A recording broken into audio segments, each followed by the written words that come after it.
शरीर और मन संयुक्त घटना है। शरीर पर जो होगा वो मन पर होगा। इसलिए आपके अपने आहार में, आपके भोजन में आपको थोड़ा विवेकपूर्ण होना जरूरी है।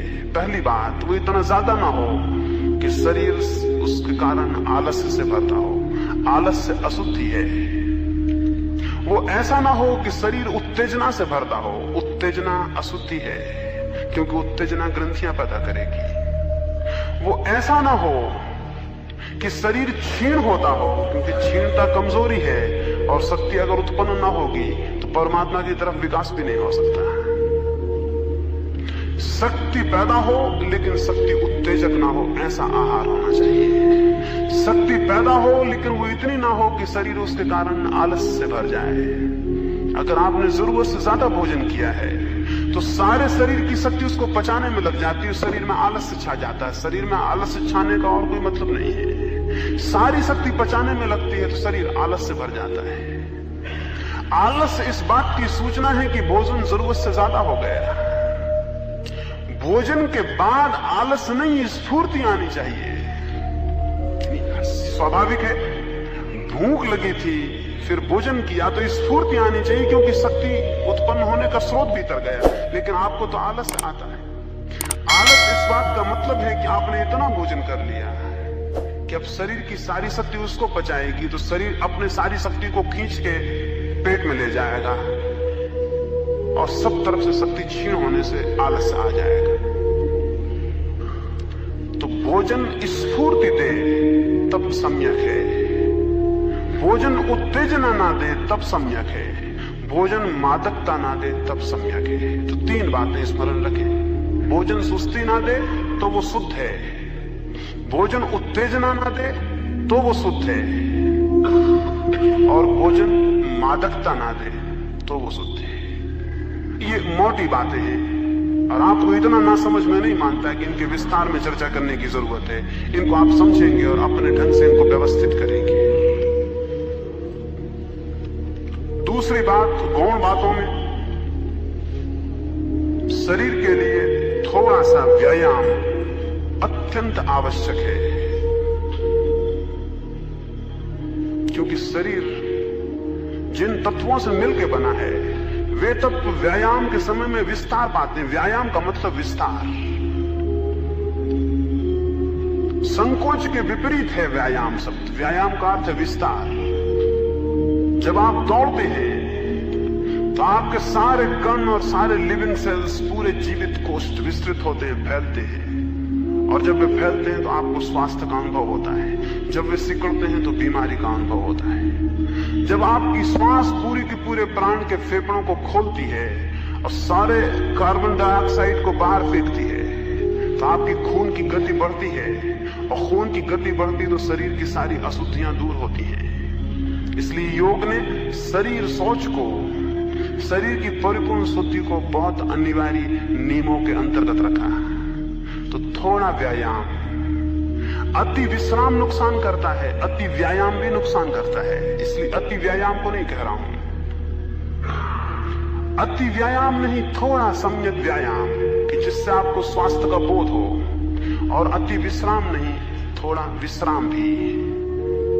जितना व्यायाम उतना विश्राम। इस सदी में व्यायाम भी नहीं है और विश्राम भी नहीं है। हम बहुत अजीब हालत में हैं। आप व्यायाम तो करते नहीं, आप विश्राम भी नहीं करते। जिसको आप विश्राम कहते हैं वो विश्राम नहीं है। आप पड़े हैं, करवटें बदल रहे हैं, वो विश्राम नहीं है। एक गहरी प्रगाढ़ निद्रा जिसमें कि सारा शरीर सो जाए और उसके सारे काम का जो भी बोझ और भार उस पर पड़ा है वो सब विलीन हो जाए। क्या आपने कभी ख्याल किया, अगर आप सुबह बहुत अस्वस्थ उठे हैं और तबीयत ताजी नहीं है तो आपका व्यवहार स्वस्थ नहीं होता। अगर आपको नींद अच्छी नहीं हुई और सुबह एक भिखारी आपसे भीख मांगने आया है, बहुत असंभव है कि आप उससे भीख दे सके। और अगर आप रात बहुत गहरी नींद सोए हैं और किसी ने हाथ बढ़ाए तो बहुत असंभव है कि आप अपने हाथ को देने से रोक सके। इसलिए भिखारी सुबह आपके घर मांगने आते हैं, शाम को नहीं आते, क्योंकि सुबह संभावना मिलने की, शाम को कोई संभावना नहीं। ये बहुत मनोवैज्ञानिक है। भिखारी यूं ही नहीं सुबह आपके घर आ रहा है, शाम को नहीं आना है, शाम को कोई मतलब नहीं। शाम को आप इतने थके और शरीर इतना गलत हालत में होगा कि आप शायद ही किसी को कुछ दे सके, इसलिए वो सुबह आता है। इस सूरज उग रहा है, आप नहाए होंगे, किसी ने घर में प्रार्थना की होगी, वो बाहर आके बैठा है, अभी इनकार करना बहुत मुश्किल होगा। शरीर को ठीक विश्राम मिले तो आपका व्यवहार बदलता है। इसलिए हमने आहार और विहार को संयुक्त माना है हमेशा से। जैसा आहार होगा, जैसा विहार होगा, अगर उन दोनों में सात्विकता होगी तो जीवन में बड़ी गति और बड़ा प्रवेश आंतरिक होना शुरू होता है। स्वास्थ्य की एक भूमिका बहुत जरूरी है। उसके लिए सम्यक आहार, सम्यक व्यायाम और सम्यक विश्राम, इनको आप बुनियादी हिस्से माने। विश्राम भी करने के लिए कुछ समझ चाहिए, जैसा व्यायाम करने के लिए कुछ समझ चाहिए। विश्राम करने के लिए समझ चाहिए, शरीर को छोड़ने की समझ चाहिए। वो हम रात्रि को जब ध्यान करेंगे तो उससे आपको समझ में आएगा कि उस ध्यान के बाद अगर आप विश्राम करते हैं तो विश्राम वास्तविक होगा।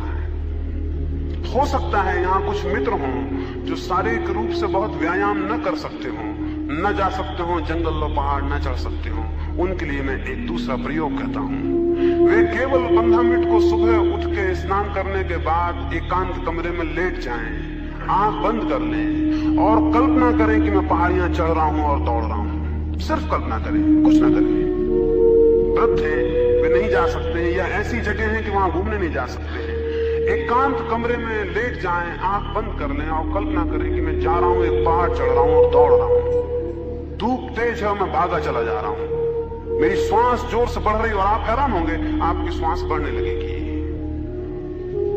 और आपकी इमेजिनेशन, आपकी कल्पना जितनी प्रगाढ़ होती जाएगी, आप 15 मिनट में पाएंगे कि जो घूमने का फायदा था वो मिल गया है। आप 15 मिनट बाद बिल्कुल ताजे व्यायाम करके उठाएंगे। जरूरी नहीं है कि आप व्यायाम करने जाएं, शरीर के अणुओं को पता चलना चाहिए कि व्यायाम हो रहा है तो वे तैयार हो जाते हैं, यानी वे उसी स्थिति में आ जाते हैं जिस स्थिति में वस्तुतः आप चले होते तब आते हैं। वे उसी स्थिति में आ जाते हैं। क्या आपने कभी ख्याल नहीं किया, स्वप्न में घबरा गए हो तो उठने के बाद भी हृदय कपता रहता है? क्यों? स्वप्न की घबराहट तो बड़ी झूठी थी, लेकिन हृदय क्यों कपरा है?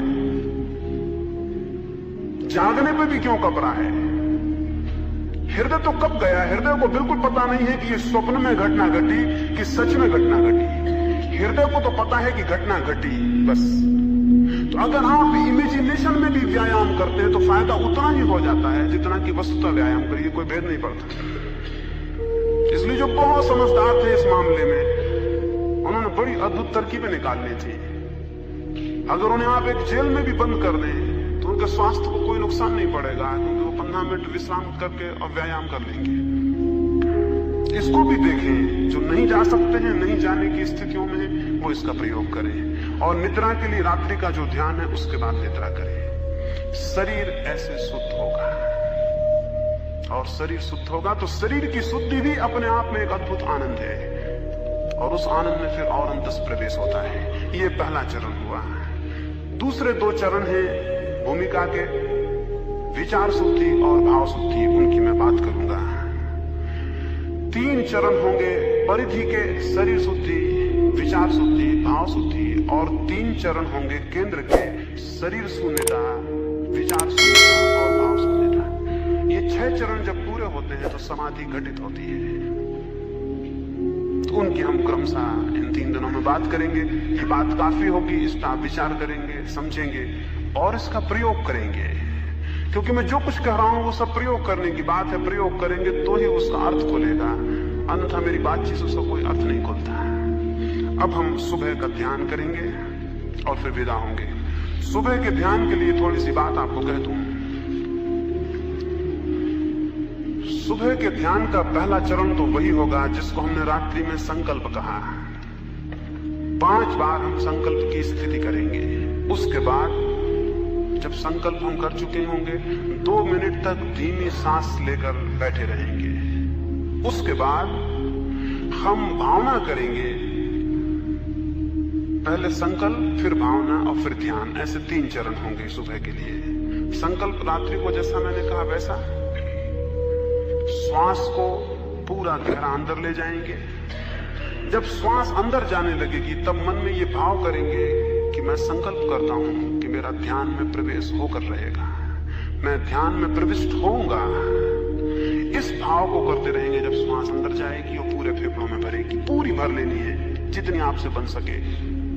फिर उसे 1 सेकंड 2 सेकंड जितनी देर आप रोक सकें रोक के रखना है। जब श्वास को आप ले जाते हैं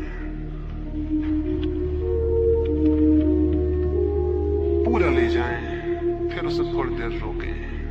जिन्हें योग ने पूरक, कुंभक और रेचक कहा है वही प्रक्रिया है। श्वास को पूरा अंदर ले जाएं, फिर उसे रोकें और इस पूरे वक्त संकल्प करते रहें, मन में वही संकल्प गूंजता रहे। फिर पूरी श्वास को बाहर फेंकें, मन में वही संकल्प गूंजता रहे। फिर थोड़ा रुकें और मन में वही संकल्प गूंजता रहे। इस भांति आपके पूरे अंतश्चेतन मन तक, अंतःकरण तक ये संकल्प प्रविष्ट हो जाएगा।